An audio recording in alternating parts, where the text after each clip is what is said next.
we can hear from you and see you on video. Let's see. Let me do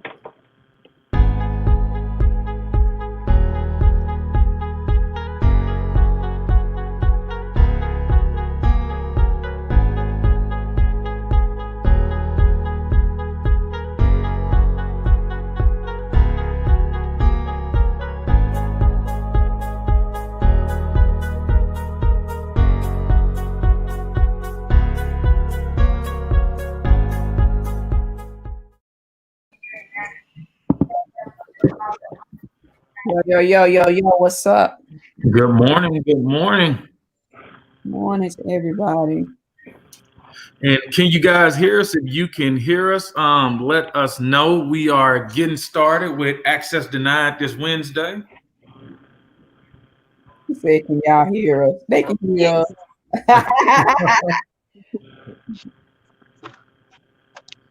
Welcome to the show. As people are joining, please like and share so that we can get other people on here. Let them know that we in the His Out a week after Thanksgiving. We back at it. Yep, and pretty soon we'll be introducing you guys to some of our cohort 6 fellows that are getting ready to graduate tomorrow. Yes.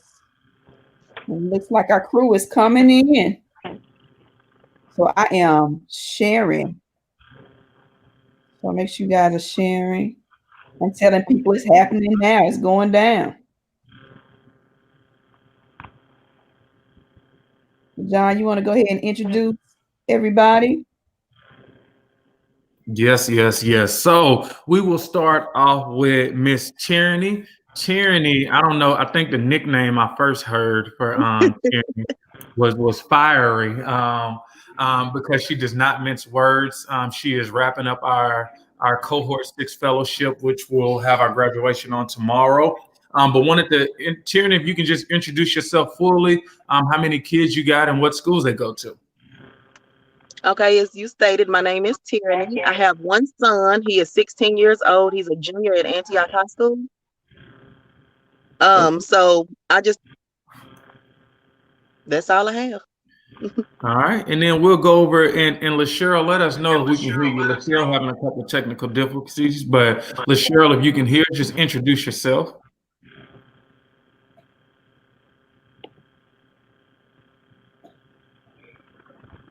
Yeah, the internet is hating on LaCheryl. We're gonna try it again. Torvis, introduce yourself, our resident Nashville Propel organizer. Torvis Gardner, have a 9-year-old child, and I'm the current organizer for Nashville Propel. Good morning. How's everybody doing? Good morning. And myself included, my name is John Little. I serve as the organizing and outreach director for Nashville Propel, side producer, a little skill I've been picking up since this pandemic, but happy to be here. And then Sonia. Hey, I'm Sonia. I'm a parent leader and executive director for Nashville Propel. I have 4 children, ages 26, 21, 17, and 14. And they are my beloved children, which I am well pleased. And I will protect them with my life. Amen. So just as always, what we want to talk about some things today, just with things that are going on in Metro. You know, Torvis, we want to hear from you about things that you have been hearing from parents. What's some of the good things that are happening? What are some of the things that need attention? Tyranny, just would love to get your feedback on that. But also as a parent, like, we want to talk to you about how virtual learning has been going in your household for your high school student at Antioch. And then Sonia and I just address some of the broad issues that we have been hearing about with MNPS. Some of the things are like wanting to take 5th grade back to elementary school, this new virtual learning since everyone is virtual now until the new semester. We want to talk about that. We also heard about the lottery, which has been a big thing on parents' mind. How is the lottery going to work in the new year? And so with that, we'll just open it up, Torvis. What are some of the things that you've been hearing just around with parents in MNPS? What are some of the things that they're loving? What are some of the things that may keep them up at night? So some parents are loving the fact that the kids are going back virtual because it wasn't safe. and it's still not safe. Some parents, don't like the decision. You have the fifth grade talking about going back to elementary, which we'll talk more detail into that, just as far as being with bigger kids and older kids. And I think it's a good thing, especially with me weighing 80 pounds, and you walk around all these people in elementary school. It was really intimidating. Then you had the lottery, and as far as the semester with virtual learning, the semester is almost over, but I'm still have kids who do not have what they need. I just left a child house 2 seconds ago, and the child has IEP. He's not getting that, and his computer wasn't working. So his principal will bring him another computer. So this child's been struggling trying to get on, and his father is trying to get on, and he didn't know exactly what to do. So I, just stopped by there, talked to him, and I actually know the kid. So try to reach out to help him. And like there's more of them like that out there. Then it's a big thing about the truancy letters, about the kids not being in class. The parents say they are in class. The teachers say they are in class. And now I'm hearing that it's a system flaw. So we just have to dig more detail into that. So those are the issues that I'm hearing this week about the MNPS. Okay. And then Tierney, the journey of a mother with a kid in high school. How are things been going your way?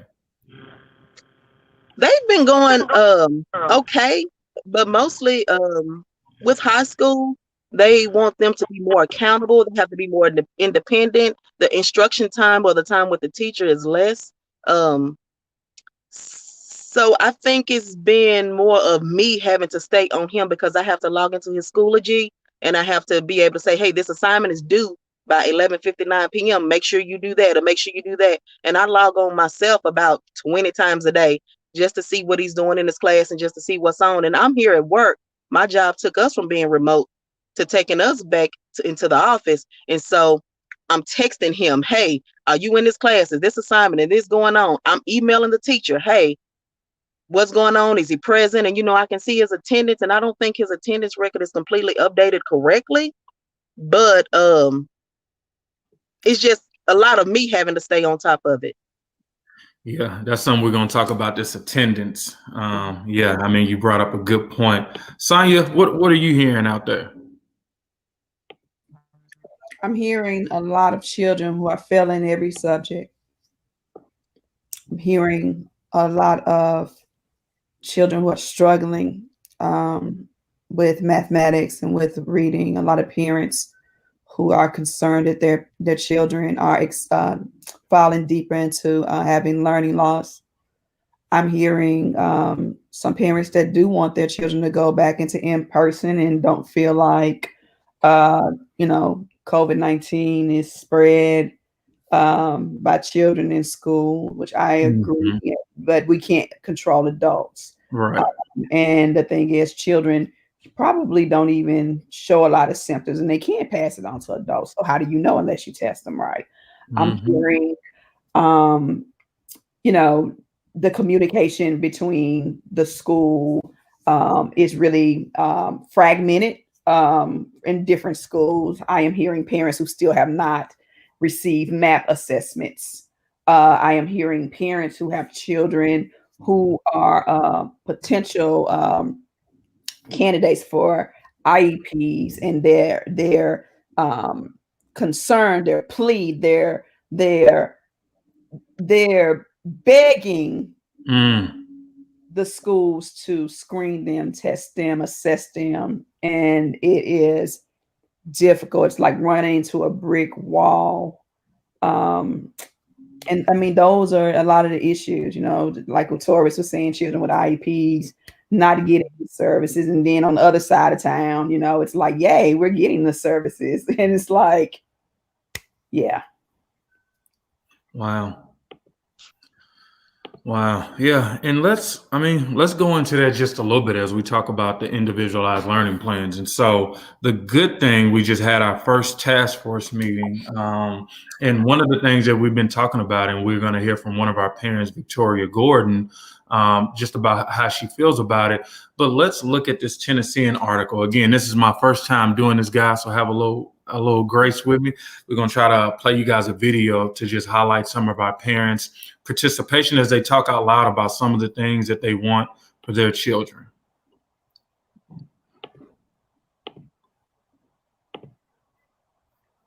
Okay.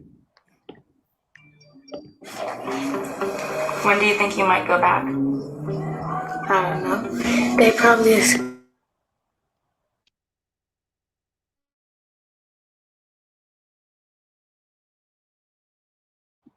John, we lost the sound. Getting on their computers, and that's cool. You can do it on paper. Sometimes you do it on computers, but they be right there to help you. But it has been a trying time. Our life has been a pandemic before the pandemic came. Because parents that have autistic kids, we have always walked. In a pandemic, everything is different. Everything is new. We have retried different things. We have stopped things and started things. We have moved people out of our life.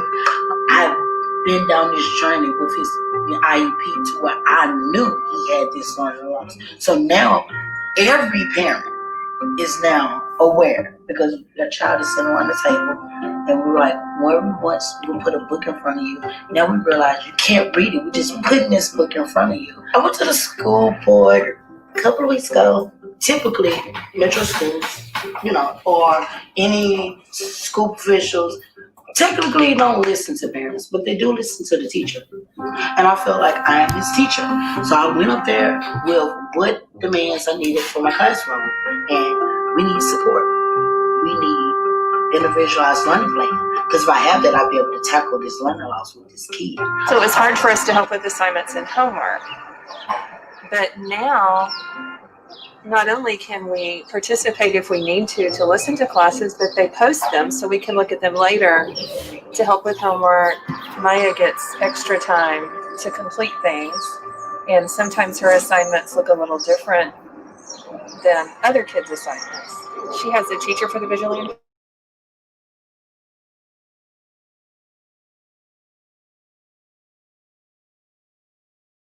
Take myself off mute. So that was just the first conversation around just the Tennessean, in a great way, just highlighted some of the parents around Metro Nashville Public Schools who were dealing with virtual learning. And just, Torvis, I'll start with you. Like, just looking at that video, what are some of the things that come to your mind about just parents' experience in virtual learning? And let me take you off mute. Okay, got it. It's just frustration on the kids' behalf, on the parents' behalf, and even sometimes the teachers' behalf. And you just see the hurt in people's faces and the sound of their voice that they're struggling. And as a parent, and your child is struggling and you can't help them, I know it does something to your parent, because your job is to protect the child from anything, like Sonia said earlier. So looking at that video, it just that's what highlights to me. That's the first thing that you see and you hear with these parents. And it's not just one or two, it's majority of the parents. Mm-hmm. But and they're reaching out and it's like you're crying for help and you're not getting the help. So now people are like, oh, so okay, what are we supposed to do? Our kids are supposed to learn, they're supposed to go to school, they can't get on, they don't have access, they don't have computers, they don't have passwords. So and you call people and call and email and you get the same response we get back to you. But every day you get back to me, my child's been falling further behind. And if my child can't get 1+1 today and Friday they're on 1+5, they're not gonna get it. It's just an ongoing learning loss is going backwards. We're losing more learning loss with the way things are set up now. Yeah. And Tierney, jumping to you as Torvis talks about learning loss, like how are you feeling just as you look at, you're saying you're paying attention a lot. You said you log on there 20 times on Schoology. How are you feeling about the learning loss just in your own household, just as a whole? It's really kind of hard to measure And I say that because these assignments, they have to do them, they have to upload them. I have seen my son actually take a test in about 6 minutes and get 100 on it because you Googled all the answers. You didn't study for it. You didn't do that. So I don't have a true measure of what you actually know. Now, I could go take it a step further and say, hey, you're Googling it. I guess you're learning it. And I guess because he does retain information like that. But I know you're not sitting there studying the material that's in the book. And it's like that in all of the classes. And then also, like, we're like at the progress report stage of this quarter. They can go back and turn in all the assignments from the beginning of the quarter and do not lose any points. So you can go back to like October and turn in assignments and get full credit. So he's meeting the requirements. And the thing with my son, he's very middle of the road. He does not need an IEP, but he's not that uber scholar where he's making straight A's either. So he's just kind of coasting back. So I don't know what he's lost as far as how they're able to measure it. So I don't know what to do with that information. Sonia, how do you feel? What are some of the things that did when you listen to that? Like, he takes a test in 6 minutes and he scores 100, but like, you know, he's smart enough to Google. Like, that's pretty interesting because I haven't heard about that, but I'm pretty sure that's something that a lot of kids are using too. I guess what stuck out to me is Tierney saying she doesn't know how to measure, and that's what pains me, is because parents they don't know, schools don't know, and I think we're in for a disaster. I think we're in for a disaster because we don't know, but I also feel like we have not taken the steps to know. And I do think that more can be done to make sure that children do know. Virtual learning is not new learning. MNPS had a virtual school in which they brag about being one of the top virtual learning programs in the state of Tennessee. If you go to the website, it says that. If you go to the state policies, there's accountability built into the state policy for that virtual school.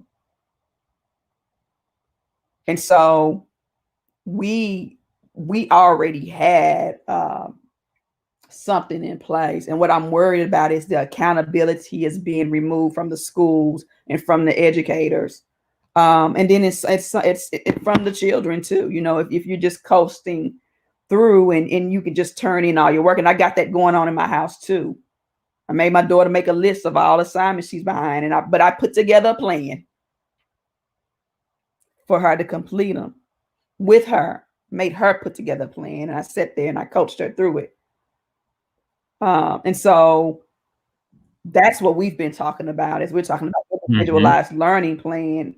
It's called building them as leaders. It's called coaching them through life, because they're going to go to college and they're going to have online and they're going to have the autonomy and have to turn in the assignments. And if we don't prepare them for that from kindergarten all the way to 12th grade, they get to college, they go to remedial courses because they're not ready academically, but then they're not ready for the autonomy.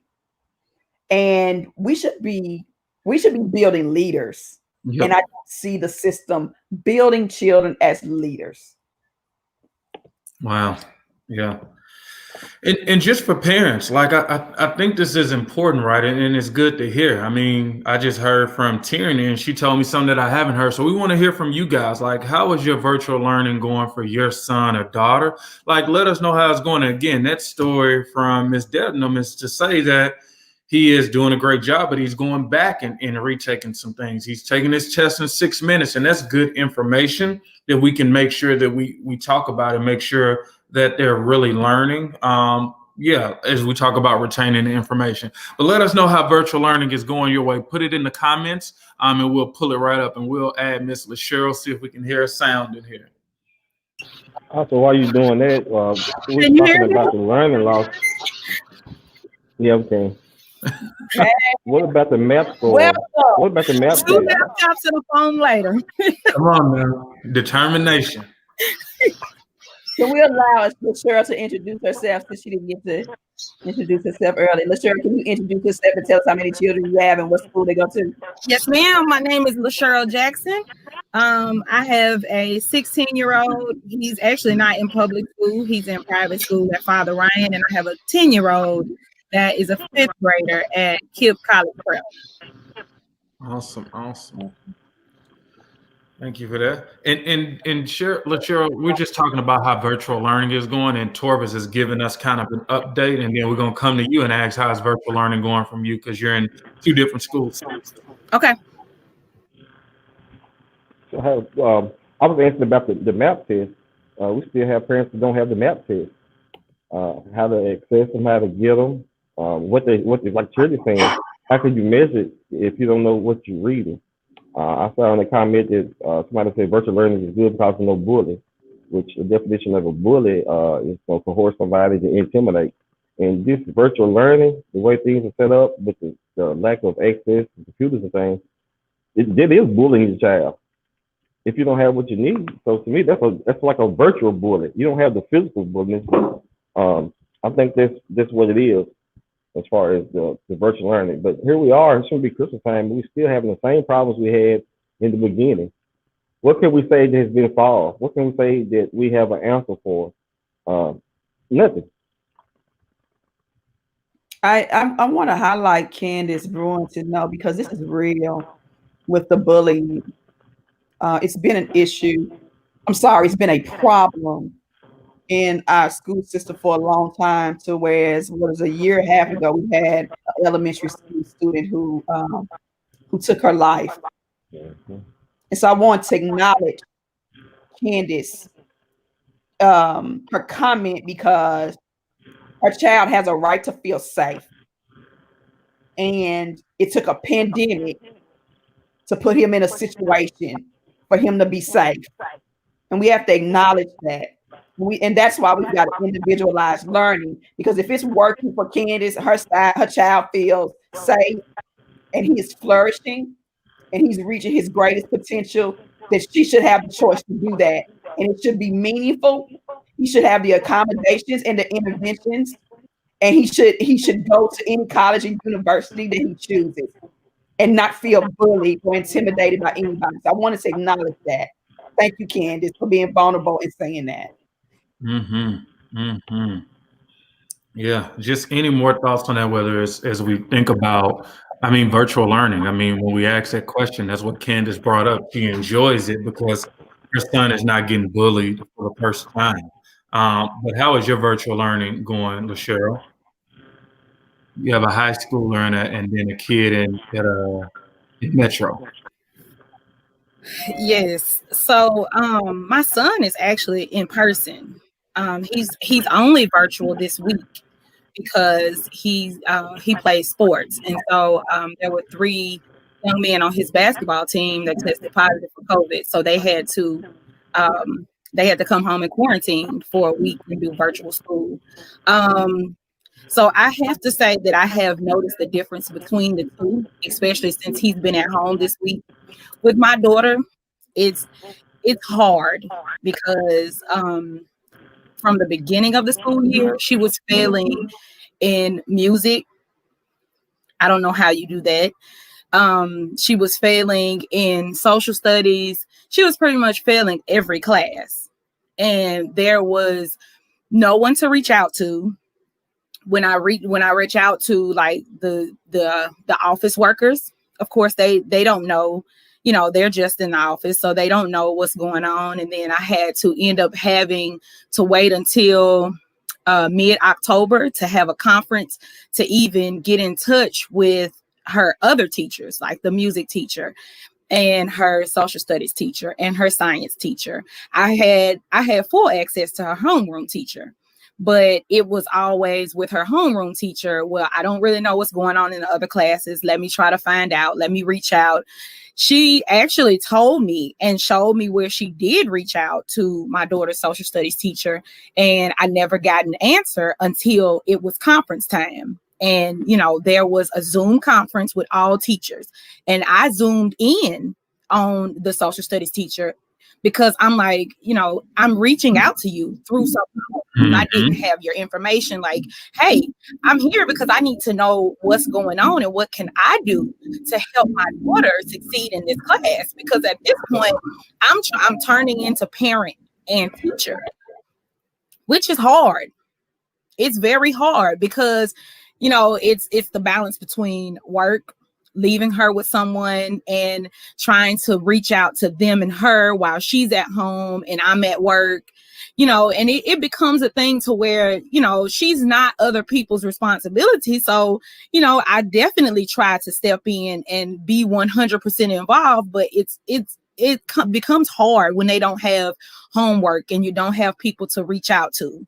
So, I have to personally say I'm not the biggest fan of virtual because of the lack of being able to communicate with the teachers. Wow. Can I ask you a question? Is it the KIP middle or is it the KIP elementary? Middle. It's college prep, the one on Night Drive. Okay. Because I was about to say, all right, KIP, that was 2 for me. Two things a trend for me. So now I got one at elementary having a communication problem, and at the middle school. And so if anybody is listening from KIP, if you are a leader at KIP, you've got a communication problem. Fix it. Fix it now. Yeah.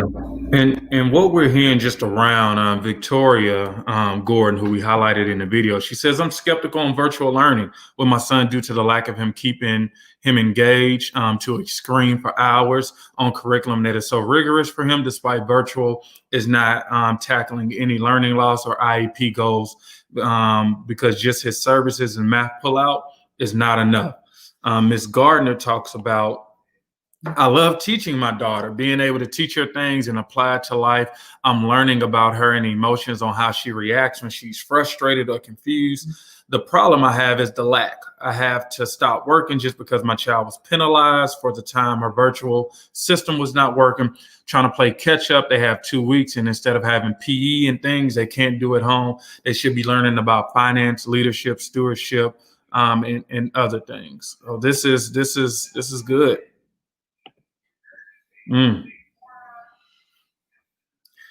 And we hear it. I think that's the biggest thing that we learned. And I remember Victoria saying, the school board listens to teachers. Well, now I'm the teacher, and just read Ms. Gardner's comment is like we are learning more because we're spending a special time.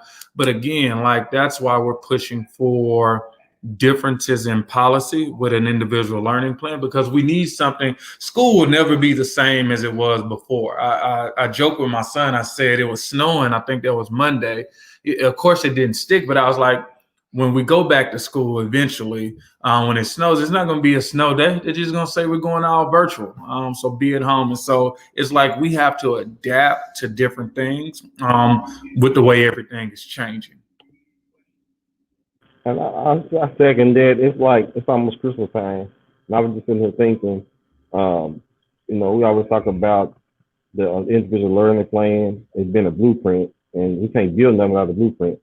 And you remember as a child when you would get a toy and you just want to play with it so bad, and you go put it together without the instruction. The same way the kids are doing virtual learning without instruction. And then when you get through, it might roll for a minute, but then you got 4 or 5 screws left.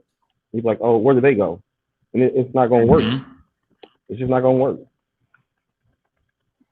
My ex-husband used to say that it wasn't his fault that they didn't send the right parts. That's why he had all them screws and stuff laid out and missing. It wasn't his fault. They sent extra screws or they didn't send everything. Reminds me of that. Yep. And we'll say Mary talked about teachers need to communicate with families during office hours. We talked about that a lot. And Tierney, I love to get your feedback on how school communication with your high school. I think you said your son is a junior. And then she also said map testing should be part of this conversation. So Mary, I don't know if you've been listening, but that is good feedback from you, because those are two exact things that we've been talking about. But Tierney, how has the communication been here with a high school? Cheryl has a middle schooler, Torvis has an elementary school, you got the high school student. How has that been? Communication has been really good for me. If I ask something, I have a response within 24 hours. Worst one time they waited 48 hours to respond to me. I talked to the teachers. One of his teachers called about once a week, just say, "Hey, do y'all need anything? Or y'all got everything you need? Or how you doing over there?" And they call once a week. Anytime I respond to say anything, but now I will say this: ever since my son has been in elementary as a kindergartner, I set the precedence that, hey, you gonna see me and you gonna talk to me. I don't care Right. what I want to know about my child. But I really haven't had to have that conversation with him. Like I said, he's a junior. His freshman year, he went to a different high school. And so this is his second year. And then this year, of course, it's been virtual. So they haven't really had a chance to know me like that as far as how far I'm willing to go with this thing. But I haven't had to use that, flex that muscle. It's just been straight up, Right. hey, is this what you want to know? Is this what you need? So Okay. communication has been great for me. Well, I do have to say a little bit on the communication. Was the only teacher that really communicated and has been communicating very well with me has been my daughter's homeroom teacher. So when it came to, knowing little things and as far as what she was doing in her class, I never had a problem. It was pretty much the rest of the teachers that was my biggest issue of responding. But she gave me all phone numbers, emails, and everything. So within the last week or so, since I've had my conference, I haven't had really any real communication problems. Okay. And we're gonna switch it up a little bit. One of the articles, I don't know if you guys seen, but it's been a hot topic of discussion. They have talked about fifth grade returning back to elementary. And so instead of it being part of the middle school, and I got my own thoughts that I'll transition into because I worked at a middle school, and what I would see, it was pretty funny, but I don't think the parents thought it was funny. I mean, you would have these little bitty fifth graders who, we're still young and small in stature, and then you would have like these seventh and eighth graders who essentially had mustaches and armpit hair, and it created a situation where parents were wary just about the two different dynamics. And so, what do you guys feel about the proposed fifth grade going back to elementary?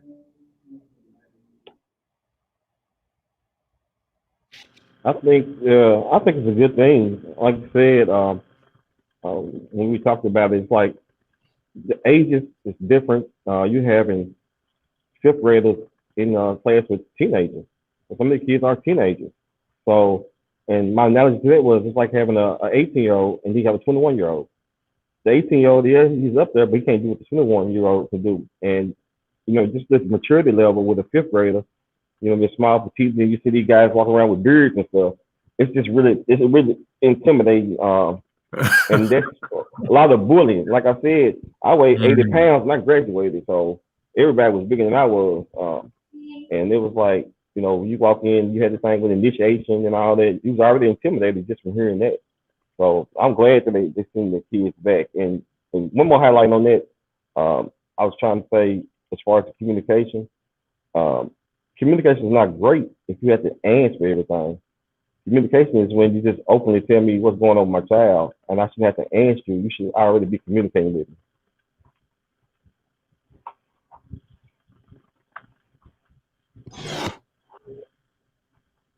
Disagree with that.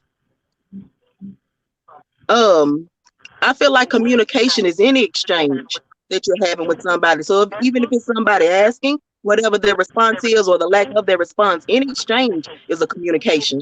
Even if it's a wave at somebody, you didn't say a word, but you still communicated with that person in a nonverbal sense. I just feel like communication is if you're asking or if you're telling or even if you're getting the information, there's still communication. Even if I did not ask and they just type a note or whatever the case may be. So I just think that as long as you're keeping up with the exchange of whatever the expectation that is set for that exchange, I feel like that's communication. Okay. Oh, that's. I mean, I think that's a good point. And Tierney, I know you communicated with us and said, you were on your break. You may have to travel back into work. So if we lose you, we understand. Thank you so much for jumping on here. Look forward to seeing you tomorrow. And I love the irony, Tierney, that I heard something about. Well, before you go, Tyranny, the communication part of it is you got to look at it as every child is a chick.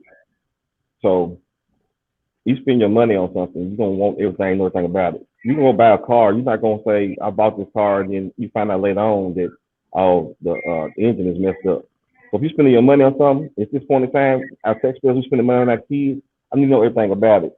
I talked to many parents just finding out the kids are failing and he hadn't said anything about it. I've been to meetings in school whereas the child is doing fine. They're doing great. Pull up the grade. They got a D and an F and everything. So what's your definition of fine? Because the child is failing. So let me know, like we always say, a lot of parents, let me know before my child is failing so I can do something about it. Don't let me know at the end of the semester. So when we talk about communication, I want you to, if you can communicate with me about selling cookies and smart cards and have the money by this day, the child will get this, that you can communicate with my child about my child English, math scores. Okay, well, even by your definition, the communication in my child's school is still been acceptable for at an acceptable pace and rate and everything for me, regardless of what the exchange has been. Like I said, I can log on, I can see the grades, and even in his Schoology, they type in notes and say, hey, this is test is coming up on this day. So I can see all of that if I need to. And like I said, if I have to ask, I can. Or if I don't want to ask or whatever, I feel like I just got on my heart that I just feel like y'all should know. They're there and someone is there to say whatever, to receive whatever message I'm trying to communicate to them. But what I do want to do, because I do have to go, I do want to talk about the whole fifth grade thing, the fifth grade. Yeah. And I'm kind of split on that because any way that it goes, I can see how that could work and not work. Fifth graders, I think they're a little vulnerable in a sense because of their size and age when it comes to seventh, eighth, ninth graders, seventh and eighth graders. But given the same respect, you got kindergartners in the elementary, you got first graders, and these kids in fifth grade going through monthly cycles and everything. What does that show them? And I think sometimes some kids thrive when they're in an environment where they're challenged, and smaller kids may not challenge them, but then given the same respect, in an elementary school, you can teach those kids to be be leaders over the younger kids and teach them certain responsibilities. So with that, I'm kind of split. I get it either way. I get it. Yeah. LaShera, what do you think? I can agree with Tierney. I am kind of split on both because, like, with my son, when he went to middle school, he was in the fifth grade, but he was big, so he was about an eighth grade size. So, but then with my daughter, it's kind of the same, but like Tierney said, she's become a young lady, so it's her being in elementary versus her being in middle school. It's kind of like, if she has a situation in elementary, she'll be less likely to go to someone there because they are younger versus her being in middle. She has older people to look up to that could possibly help her in a situation if she has an accident, a young woman accident. So yeah, I'm kind of split because my daughter thrives better with older people, with older children, I'll say, because she has older cousins and she has an older sibling, so she does better in that aspect. And then if she's with, like, I have younger nieces, if she's with them, I kind of see her kind of reverting to them the way that they act, kind of a younger stage of mind. So I guess it's a split decision for me. I want to bring up something. What we have to look at. So numbers don't lie, right? And so what we know, I'll tell you what we know, is that when children hit middle school, something happens, and it's not for the best. They begin, even this year's data is telling us there was hardly any growth growth, as they call it, at the middle school level. We are losing children. First of all, we're losing them in the beginning where they can't even read by third grade. We're not meeting that goal. But when they get to middle school, something happens and our children begin to go in crisis academically and social emotionally. So having mentors, I would say is good. And I understand I was one of those children, LaShera, where I hung around all the grown people in the house. I knew Johnny Taylor, you know what I'm saying? Gladys Knight. I was in the grown people's conversation. They tell me to get out. And I think we have to look at it differently, right? Versus home. You're home with your cousins who have the same worldview, whether it's religion, whether it's how your family operates, but everybody's worldview ain't the same. And to their defense, the system as an education system, as a criminal justice system, as a system that has created impoverished people and has taken away the need of actual self-actualization, which is a Maslow's hierarchy need to survive. It's not that we want to succeed or we want to reach our greatest potential. We have to in order to survive. And so it's a need. It's just like having water. It's just like taking in a breath. The human being has to meet they have to have the physical needs, the emotional needs, the social needs of being accepted. We also have to have the need of self-actualization where we are educated and we succeed or reach our greatest potential. And so what we're seeing at the middle school level is something happens, y'all. Something has happened at that point. We are losing so many children in all those areas that it has become scary. And we got to make a drastic, innovative change. And the research is showing it. This is a very big topic. And I think, kudos to the district for bringing up something that's just been on the minds. Like, this has been some of the most comments that we've talked about outside of just virtual learning as a whole. And so it just says that even parents who don't have kids in middle school still, they have gone through it and it was on their mind. And again, just working in middle school, I think what I heard, like if you got backup, like if you got family who were older at the school, like it's easier. But when you just that small kid on the bus stop in the 5th grade with the kids who got armpit hair, it can be intimidating. So this is good. Yeah, I like the middle school and junior high school. Let me read down what some people. We've gotten a lot of comments, so let me start up and just go with. I think Candace said 5th grade needs to go back to grade school. Latia, shout out to Latia Stewart, alumni. She said, I always agreed that 5th grade should have never been in middle school. Mr. Al Therese, all the way from New Jersey, 5th graders should be in elementary. Brandon and Salisa said, I think it's a good idea. Carlene said they should make 5th and 6th grade go back to elementary, just not 5th grade. So she just took it a little further. And then we got Miss Latricia. She was just like, I'm over MNPS. We need parents and community need to hold MNPS accountable for failing students, especially the minorities. My son just can't learn virtual at all. He has an IEP and has been retained in the past. And Latricia, thank you. And Torvis, Shanka, and Tierra, you're seeing this. This is somebody who we need to reach out to. So Shanka, give us an opportunity. And then Victoria goes back again. Shout out to Victoria. She says, I was raised in an era where 5th and 6th grade were in elementary. So this is what I'm hearing. We're hearing that, 5th grade definitely, but some parents even pushing for both 5th and 6th grade. And I'll add on to that. I mean, I went to Dalewood. It was kindergarten, and then we went to Inglewood Elementary for 1st and 2nd, but Inglewood had a kindergarten too. And then I came back to Dalewood for 3rd grade through 6th grade. And then I went to Lytton Junior High from 7th and 8th. So we were all over the place because I think with capacity, but there was a time back in the 90s where 5th and 6th grade were still in elementary. I want to answer Lita's question. Lita asked, she says, is that going to help kids get on their reading level, putting them back in elementary school? So what we're talking about, Lita, we're just talking about structure.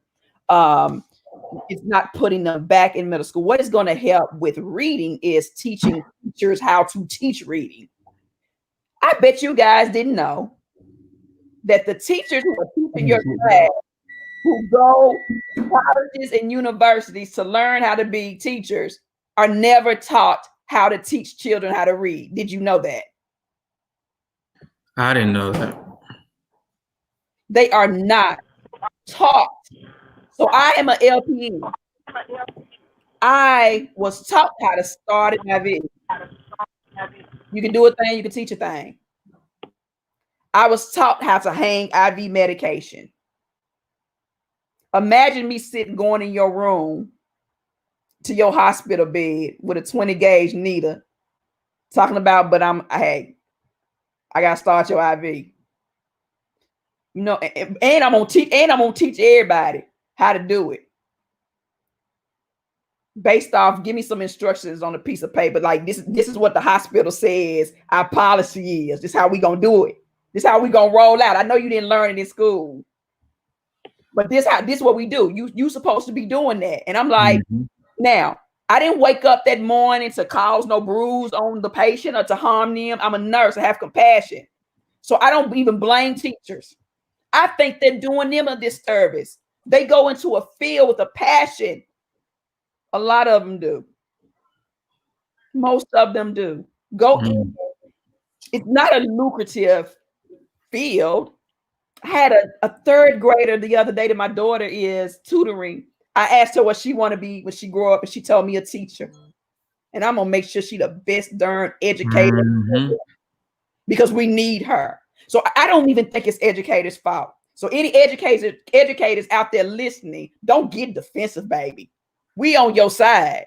You are not being equipped with what you need so that you feel successful, so that you inspire, so that you can do your job. So we coming with you. We're going to get you what you need. Lita, so to answer your question, the reason why we have a literacy problem across this country is because we have people sitting in front of our children who are not even equipped to teach them how to read. There is a science to reading. It's not normal to read the English language. It's not normal. There's a science to it. There are components that have to be there to be able to read, period. And anybody that refuses, I'm going to ask you now, how's it working out now with the way you're doing it? How's it working out? How they going for you? I talked to 2 teachers yesterday, and I answered that question. Are you taught to teach kids how to read? And one of them is in middle school. It's like, no, we're not taught to teach them how to read. And some of the kids I've seen, when they was in a younger grade, now they're in middle school. And if you can still see that they still don't know how to read.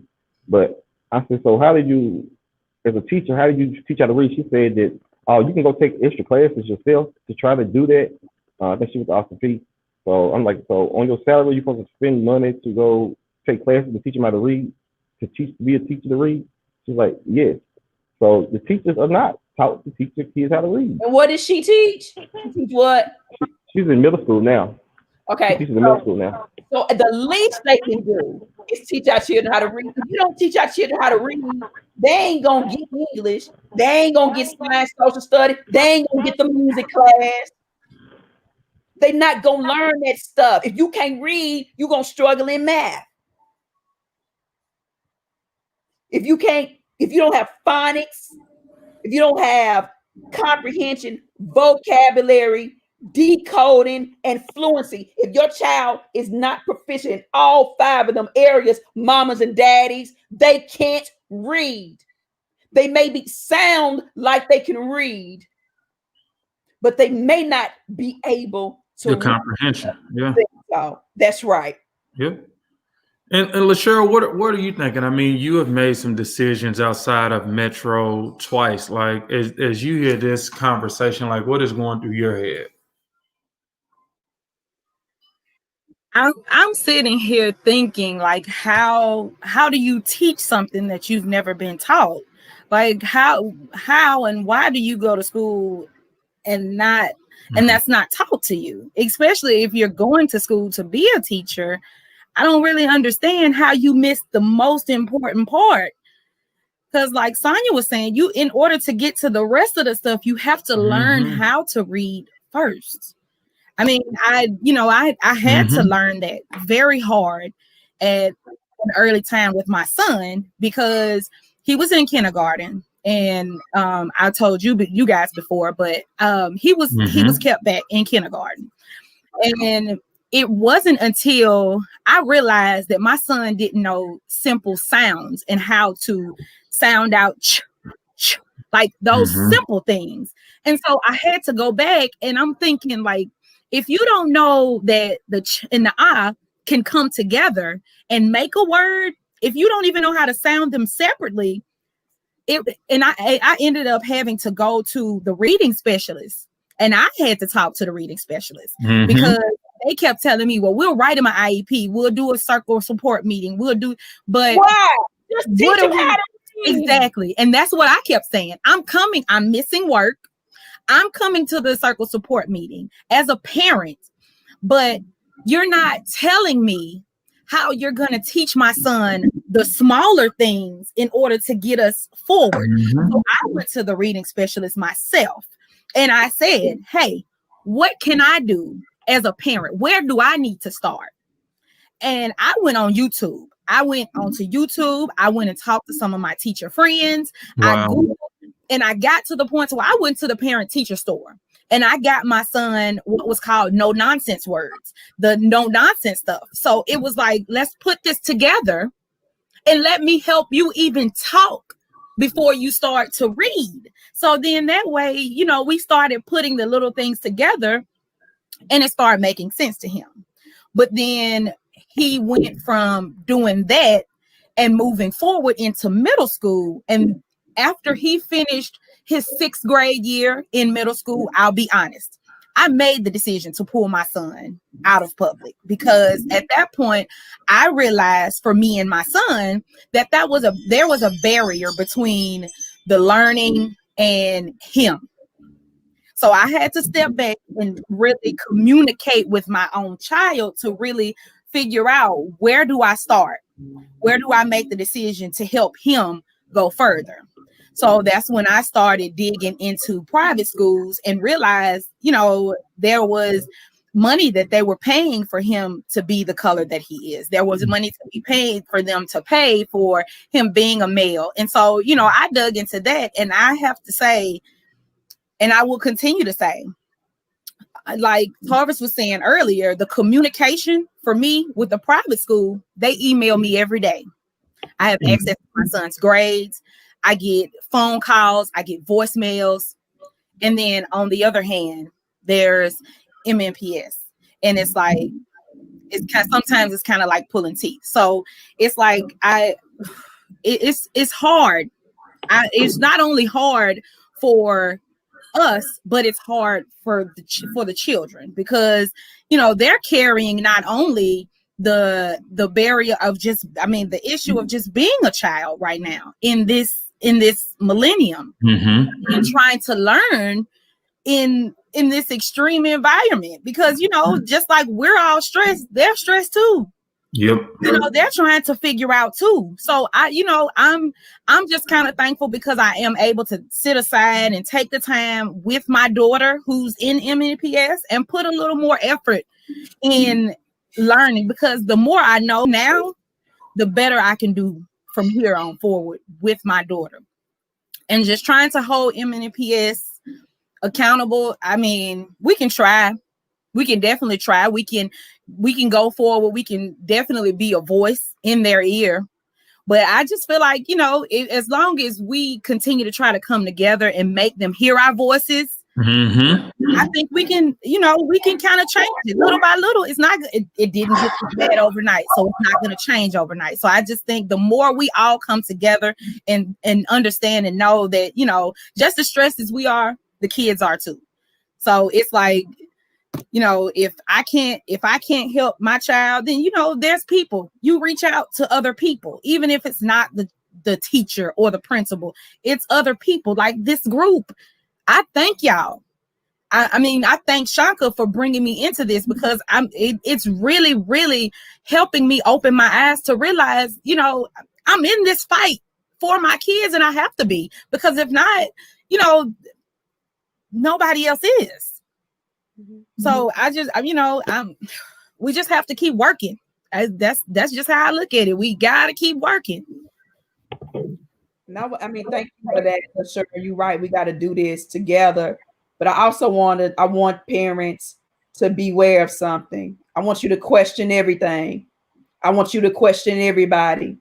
I don't care what kind of model school you in. That's why we're not pro-charter. We're not pro-traditional public, not pro-traditional charter. We are not pro-private school. We are pro, and I don't even want to say quality no more. I want excellence, because excellence, you got to be intentional to be excellent. So I don't even want your funky quality no more.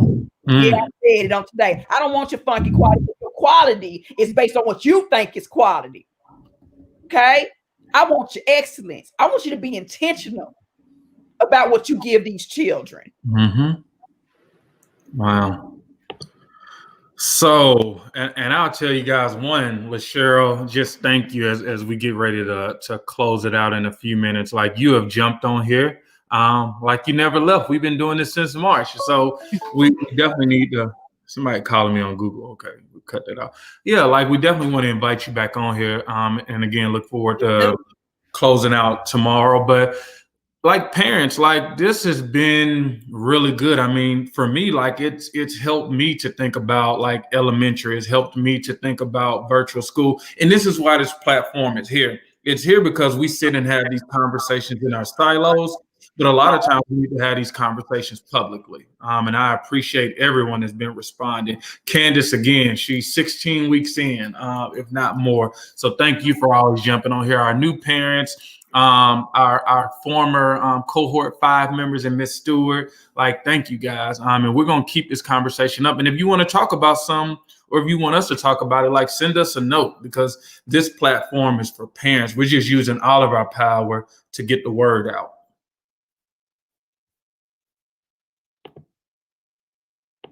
A quick reminder, MNPS kept their promise where they would allow parents to opt in or opt out of virtual or in-person learning for the upcoming semester. And so they released their survey to parents on November the 30th, and those are due December the 4th. So make sure that you guys spread the word to those parents who want to make a choice different from the one that they made at first. If you don't respond, then they go with your original choice. So I know that there were some parents out there who had some regret about sending their children in person and were concerned about not being able to make that change. And to our organizers, if we could try to remember who that, it was a parent that one of you guys have been in touch with. So if we can go back and look at the notes, I remember about a month ago, there was a parent that was discouraged because they wanted to change. So if you guys can just get the word out, if they take that survey, then they can make that change. Vice versa. If they want to go in person now, then put in their survey. If they want to go stay virtual, then they need to put that survey in by December the 4th. Amen. And any last comments, Torvis or LaCheryl, before we close it out? I just said the best gift you can give your child during the pandemic is your voice. Parents, reach out to us. We want to talk to you. Want to hear the stories and hear everything that you're going through, because you're not alone. We all going through it, and let's just go through it with you. So this all I have to say. I want to emphasize, like you just said, we're all in this together, because it wasn't until I got into this group that I realized I wasn't the only parent child had an IEP and the school wasn't taking it seriously. So, people are out here. We just reach out. Our children have us, and that's who they have, and we have to be there for them. So, reach out. I appreciate that. And then, Sonia, anything as we close out in about the next 30 seconds? I want to say to the parents that are listening that you are powerful, but you are more powerful together. And so thank you, LaShera, for joining the movement. Thank you. I call her Fiery. Tyranny for joining the movement. Thank you to everybody who is listening on the side of my voice for joining the movement. But it's not enough for you guys just to join the movement. We have to take action, and we have to take collective action. And so we're asking on you and petitioning you and asking you to get involved in the movement and take action and grow your leadership skills. We're going to be here for you, and we're going to go with you every step of the way. But we need you guys. We need you. It's time for parents to pull up our lawn chairs to the table. John, what you always say, if you don't something, you on the menu. Oh yeah, you're not at the table, you're on the menu. So if you're not helping make decisions about your future, those decisions not gonna benefit you. So if you're not at the table, you're on the menu. And Lita's asking about our next cohort. Lita, our next cohort is January the 21st. We are taking applications up until December the 16th. And so if you have any referrals, let the organizers know, and we can either, probably get them prepped for cohort 8 because we want to get to know them. So that would be wonderful if you can send some referrals. And Lita, we've got some actions for you that I think you would be very interested in. There's some, Lita likes to organize community things, and there's some opportunity. So some pods, setting up some pods and things like that. And I know that's in your wheelhouse. So please reach out to John. We just kind of got that information, and see if you want to be a part of that and lead that part for parents. All right. And with that, we thank you guys. Torvis sent me the reminder. We got the speaker series this Monday evening.